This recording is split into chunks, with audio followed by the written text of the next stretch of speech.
It's only been 2 weeks, but right now, today, the Green Bay Packers are the best team in the NFL.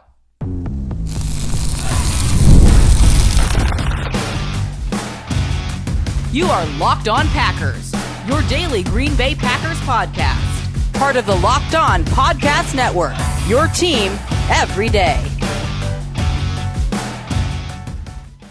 You are Locked On Packers, part of the Locked On Podcast Network, your team every day. I'm Peter Bukowski, and I cover the Packers for The Leap, a newsletter I would love for you to subscribe to. Follow me on Twitter, Peter_Bukowski. Follow the podcast on Twitter, Locked On Packers.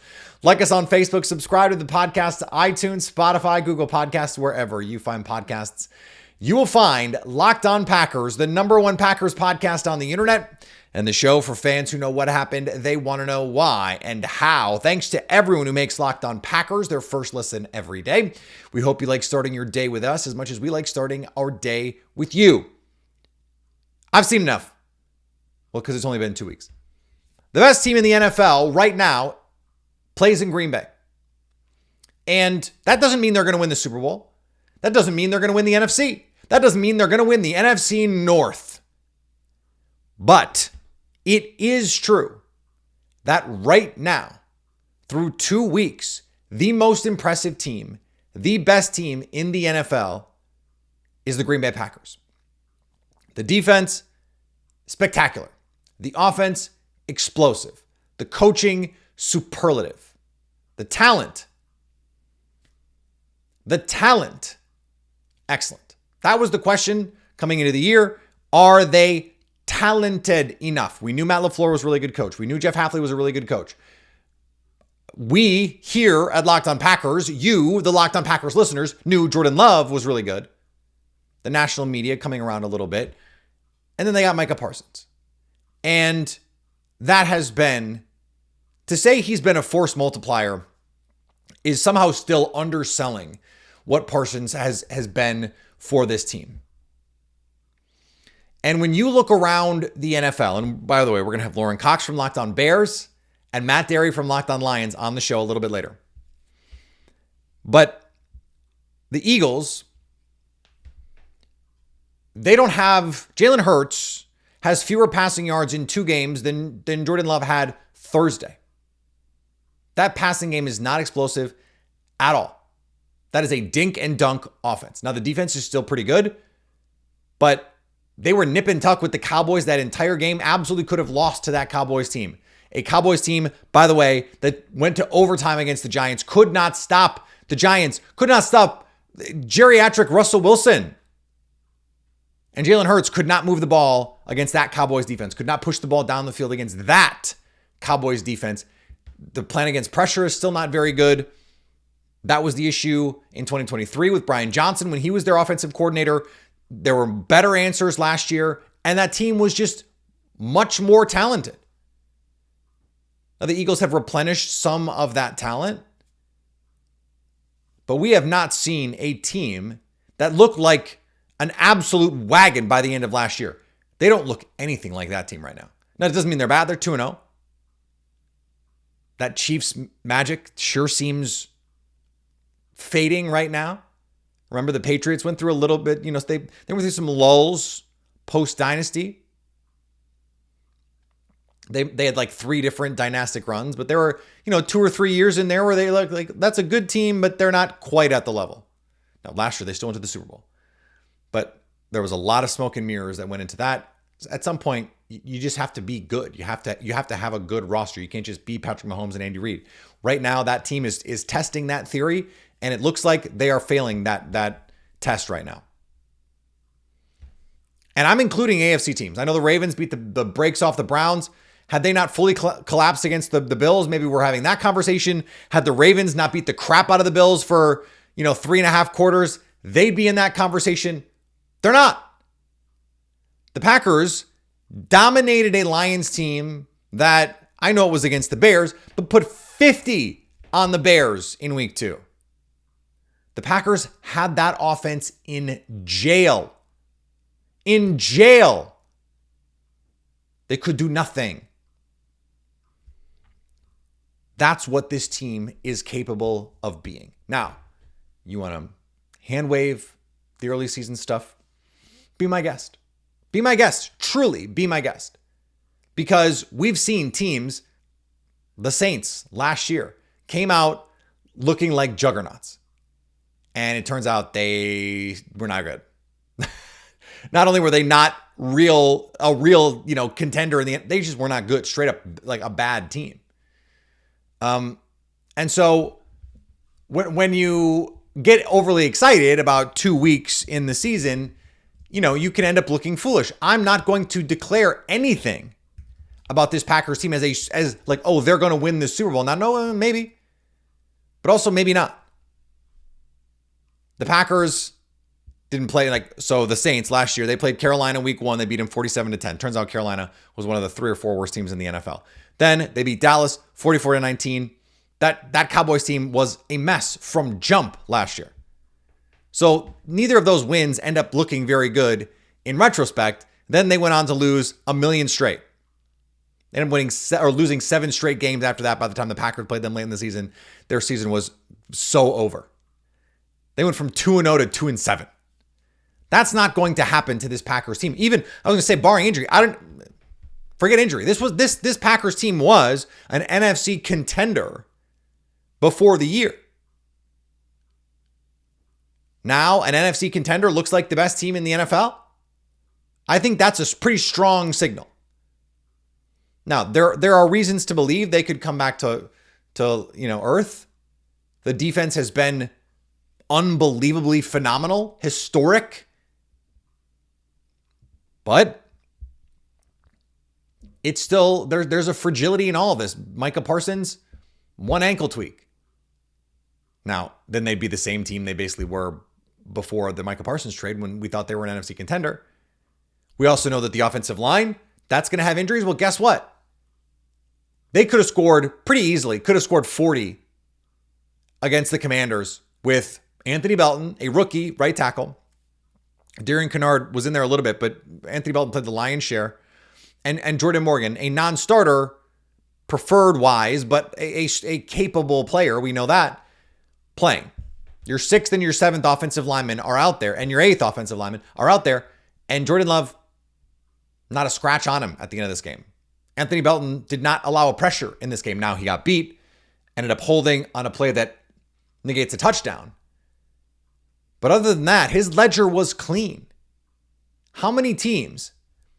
Look, I said this ad nauseum in the offseason. I've been saying it. I said it last year too. How many teams have 7 capable NFL players along their offensive line?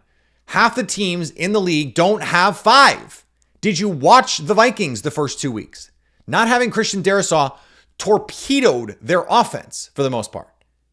And again on Sunday night against a Falcons team that could not rush the passer in week 1.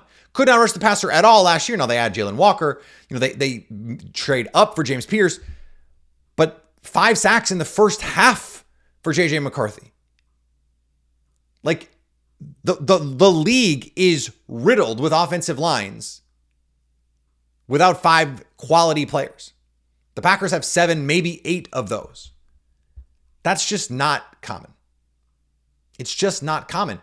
Jaden Reed gets hurt. He's going to be out 6 to 8 weeks. We've got a little bit of an updated timeline on that. That was the Ian Rappaport reporting 6 to 8 weeks. That would put him back potentially to play for Philly. I think right now, if you ask Jaden Reed, when are you going to be back? The goal is the Eagles. Well, guess what? Having the most egalitarian offense in the league makes it so you don't miss Jaden Reed.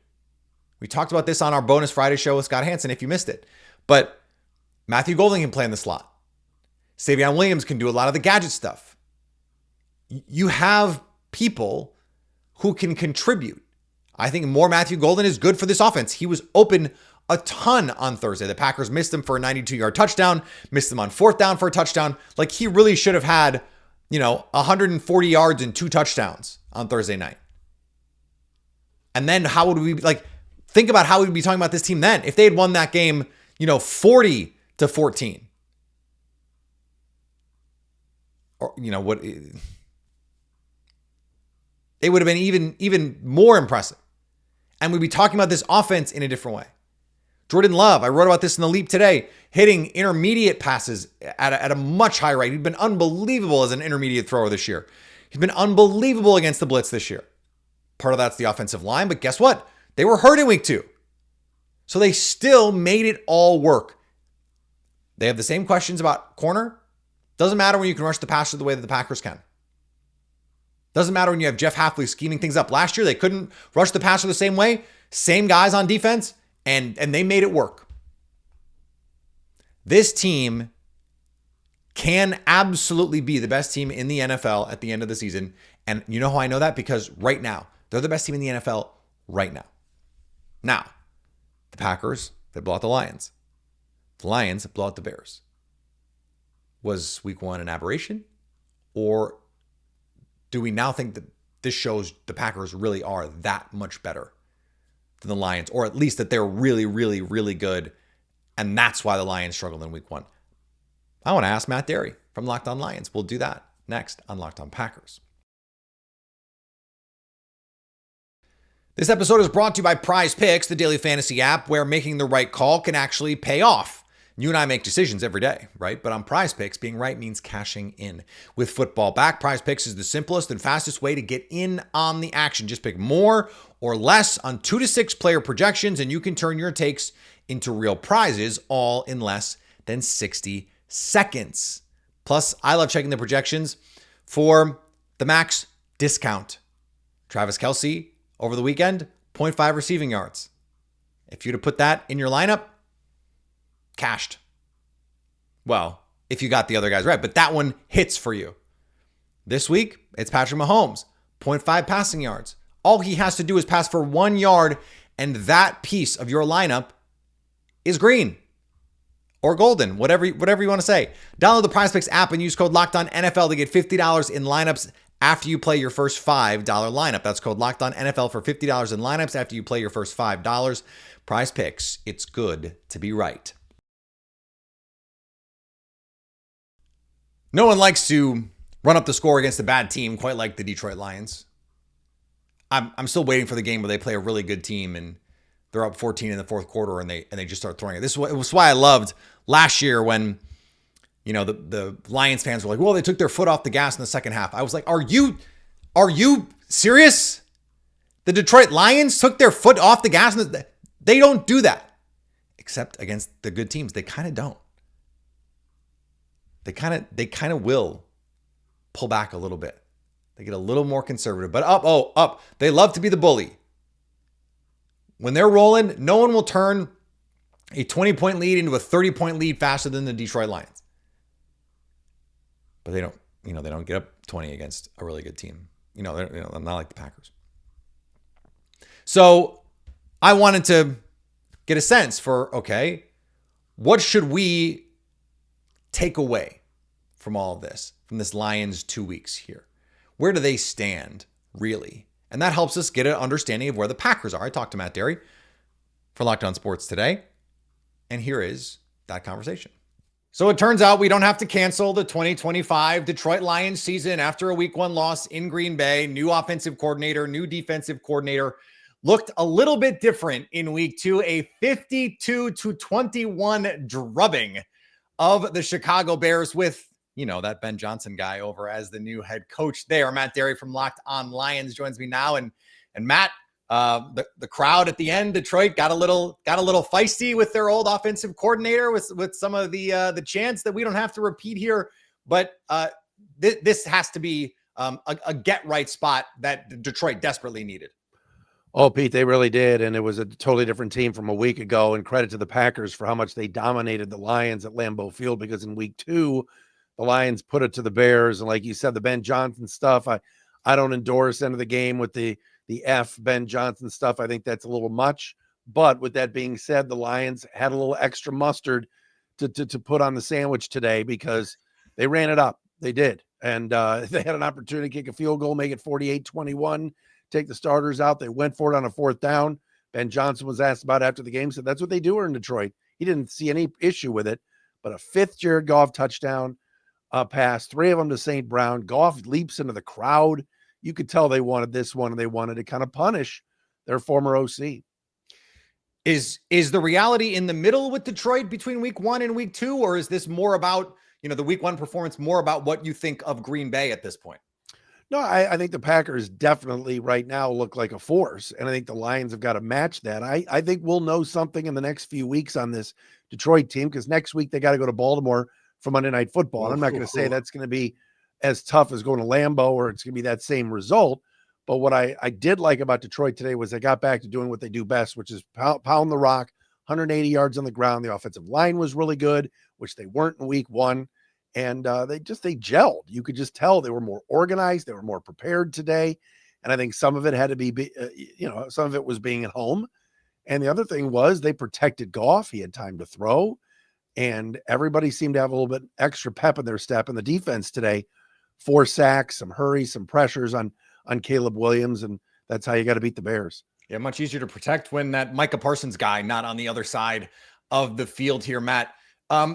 Let's just travel back in time a little bit, because there were some clips of the new offensive coordinator, John Morton, and new defensive coordinator, Kelvin Shepard, going around from last week that I even saw some Lions fans on socials going, "Hey, what's going on here?" What did you make of the salty nature of some of those responses that this coaching staff brought? Well, I think the biggest thing is that the expectations here are to win. The expectations here, which have never been like this in 40, 50 years, are we need to get to the Super Bowl. And so when you build that kind of bar and you raise it that high, when you have a clunker like you do in week 1 and you get dominated within the division in week 1 by a rival, flares are going to go off, sirens are going to go off. So I think what the Lions did was they said, all right, hear all that noise out there, let's ignore it. We know how good we can be. We know John Morton was on the staff before and had input on our offense just years ago. And they know that Kelvin Shepard can call a defense and has been groomed for the last few years by Aaron Glenn. So those guys got to work. You saw, like I said, more energy. I think an opportunity for the Lions to kind of show everybody that last week was a bit fluky and that they can play much better. There's still so much talent on the field. Laporta had a great first game, and today was barely spoken for, and they scored 52 points. So there's a lot of guys that can play here, and I think they wanted to prove a point. And they did. How much of this is the Dan Campbell ethos at work, and how much, I think maybe more importantly, how much of this is Dan Campbell, like we saw a couple of years ago? Hey, the offense is not clicking the way that we wanted to. I need to take a bigger role here. Hey, the defense isn't doing exactly what we needed to. I need to step in here, because he doesn't call offensive plays. He doesn't call defensive plays. But we know there is an actual impact on the field, because when they went on that streak a couple of years ago offensively, he was the guy who was the architect of that offense. Yeah, I think the biggest thing, Pete, is that he kind of rallied the troops, which is what he does best. They have not lost 2 games in a row. And we're talking about the Detroit Lions here, who have done a lot of losing in their history. Yeah, sure. They haven't lost 2 games in a row since October of 2022. So that streak was on the line today. You knew the Bears would be fired up to come in. And didn't look all bad in week 1. The Bears probably could have beaten the Vikings in that game. So Lions made a statement here. I think it was just about Campbell getting the guys together and saying, we did not do our fundamentals well in week 1. We got beat in our own game, like you and I talked about last week, and went out and kind of put their force into it today, and crowd helped. And it also helped that, Caleb Williams was throwing it to the other team. That always helps too. We've seen now, Matt, the Packers play 2, the Lions play 2, the Eagles play 2. Any difference in how you view those 3 teams, which I think were the consensus 3 best teams in the NFC heading into the season? Oh, well, you have to say Green Bay's been the best so far. I just think they've been so complete and so physical, and you can just see the improvement with the quarterback. So that's a positive. Philly's going to be Philly. I'm not worried about them. And I think the Lions, like I said, I mean, it was a clunker and a swing and a miss. And today and Sunday was a home run. So what will they look like next Monday night in Baltimore? That's a tough place to play. Last 2 times the Lions have played the Ravens, both losses. One was at the gun. It was a choke job. And the other one was a butt whooping in Baltimore. So let's see how the Lions do on the road in Baltimore. And I mean, there'll be a lot of people picking against them again, and maybe they use that as motivation. All right. Now there is a flip side to this. The Packers season, their hierarchy, this is all intertwined here. Of course, the Packers have a Thanksgiving game against the Lions. They don't play another division game, in fact, until that game, which is crazy. They got to play the Bears twice. That's not looking like it's going to be such a hard time. I thought, frankly, the Bears would be better so far than they've been. By the way, I have to add here before we move forward, The reporting from Ian Rappaport on Joe Burrow is grade 3 turf toe, torn ligaments. It's a mess. He probably needs surgery, and that would put him out for week 6 against the Packers.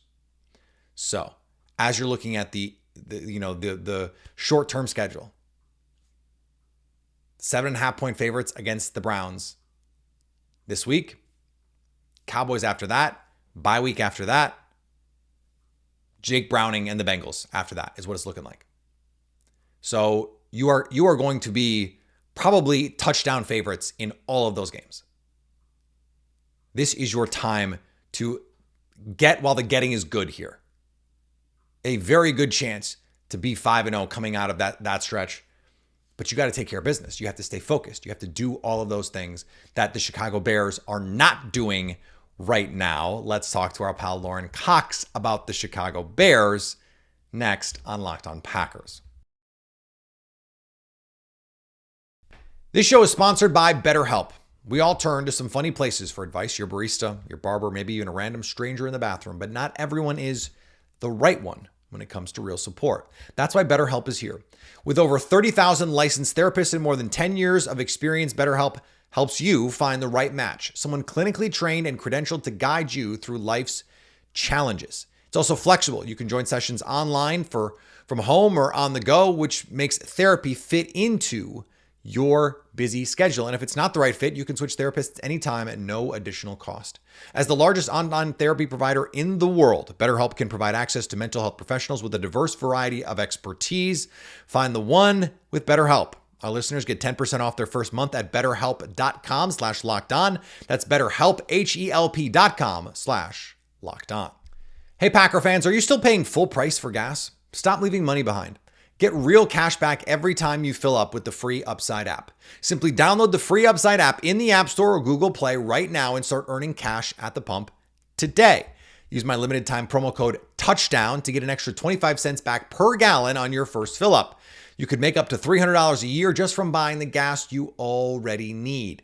At first, I thought it was too good to be true, but it's totally legit. Real people are getting paid just to make their daily commutes, and you can too. Plus, you can cash out anytime to your bank account, PayPal, or an gift card for Amazon and other brands. Don't let this offer drive on by. Download the free Upside app now using my limited promo code TOUCHDOWN for a limited time 25 cent per gallon bonus. That's promo code TOUCHDOWN. Offers may vary by location and user. Go to upside.com for terms and conditions. The Chicago Bears once again won the offseason and have not won since. 0-2 to start the 2025 NFL season. This one, a 30-point loss at the hands of Ben Johnson's former team. Lorin Cox joins me now from Locked On Bears. And Lorin, this team has been able to get out to pretty good starts in the first 2 games and been unable to sustain it. What do you think that's about? Yeah, I think it's partially that Ben Johnson is good at scripting the opening plays of a game and that they can execute that at a pretty high level. But then beyond that, it's the inability to hold up. I think I see from a coaching standpoint, a defense that gets gassed by the fourth quarter and doesn't look like they're going 100% full effort, full bore out there. They've had some injuries on that side of the ball that certainly don't help.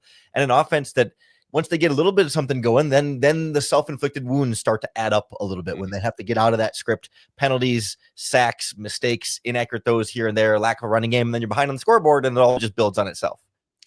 To whom do we assign the most amount of blame here? Because it is a blame pie.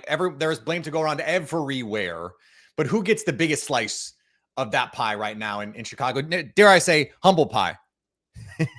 Yeah, so I think in the first game, it felt like Caleb Williams maybe got the biggest slice, but in this game, anytime you give up over 50 points, it really does point back to defensive coordinator Dennis Allen just unable to find answers for the Lions. And this was really from the start. You know, last week against the Vikings, they were decent in the first half and took J.J. McCarthy till the fourth quarter to really break things free. But from the first drive and beyond, the Lions just marched down the field way too easily on this Bears defense. And that was even before Jalen Johnson was re-injured and T.J. Edwards was re-injured. So they were as close to full strength as they could be at this stage of the process. And it still didn't feel like they were good enough. And it feels like there's more that a coaching staff can do to try and squeeze a little bit more out of this group. Are we leaning a little too heavy on sort of preseason priors to not loop Ryan Poles into that mix? No, he's absolutely a part of that mix for sure.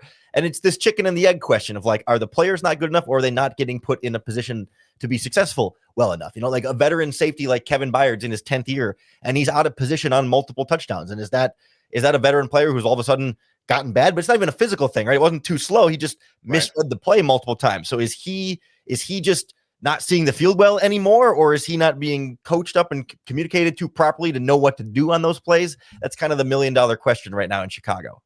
Okay, so when we talked preseason, you, I think, set the expectations bar lower than maybe most Bears fans or some other Chicago media, because I think you had a reasonable expectation of the progress a 5-win team can reasonably make in one offseason. By that standard, it seems like they've still performed below even those expectations, no?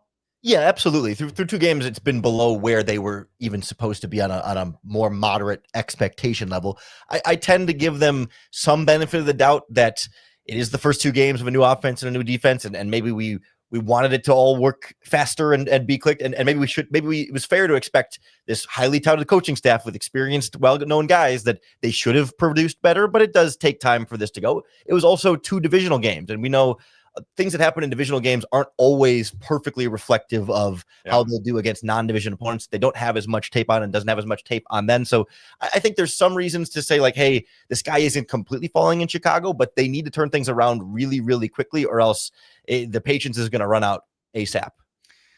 The sky, it may not be falling, but if someone needs to get out the umbrella, it might be Caleb Williams. What has he not done this year?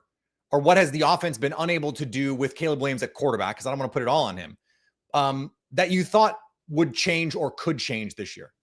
Yeah, we thought we'd see Caleb get into a rhythm more quickly and stay in rhythm more throughout the game. I think there was improvement from week 1 to week 2. It's baby steps, but it's definitely the positive direction and not the negative direction with the 2. But we're just seeing a couple of rushed throws and like inaccuracy on passes that like that's supposed to be the easy part. Like the question was, can he go through his progression fast enough? Can he process what he's seeing on the field, find the open receiver? Like that's the hard part. And then he'll get the ball to him, no problem. And we're seeing the first half of that go easily. He's finding the open guys. He's just not always being able to hit them with proper footwork, proper timing. And some of that feels like as they get more reps, it should, in theory, clean up easier than, he can't read the coverage, or he just not going through his progression quick enough. Like the hard stuff seems to be making progress. And then offensive line issues and a bunch of penalties have made it that much more difficult. That was my conversation with our pal, Lorin Cox. Thanks to Lorin and Matt for joining the show.